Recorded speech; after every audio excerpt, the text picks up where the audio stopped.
Sir, ഇപ്പോൾ നമുക്ക് വാക്കുകളില്ല പറയാൻ, കണ്ണീരോടെ അല്ലാതെ ഓർക്കാൻ സാധിക്കില്ല അദ്ദേഹത്തിൻ്റെ വിയോഗത്തെ. എങ്ങനെ ഓർക്കുന്നു അദ്ദേഹത്തോടൊപ്പമുള്ള അനുഭവങ്ങളെല്ലാം? MTയുടെ മരണം ഓരോ മലയാളിയും വ്യക്തിപരമായ ദുഃഖമായിട്ട് എടുക്കും എന്നാണ് എൻ്റെ വിചാരം.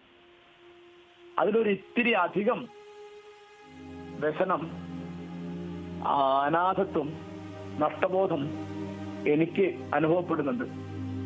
കഴിഞ്ഞ കുറച്ച് പതിറ്റാണ്ടായിട്ട് അദ്ദേഹത്തിന്റെ വാത്സല്യം അനുഭവിക്കാൻ ഭാഗ്യമുണ്ടായ ഒരാളാണ് ഞാൻ.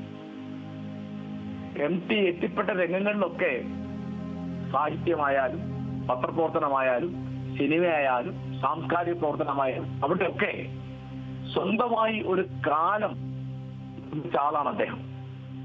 അദ്ദേഹം തൊട്ട എന്തിലും അദ്ദേഹത്തിന്റെ മുദ്ര, അദ്ദേഹത്തിന്റെ സവിശേഷമായ ശൈലി, സമ്പ്രദായം ഉണ്ട്.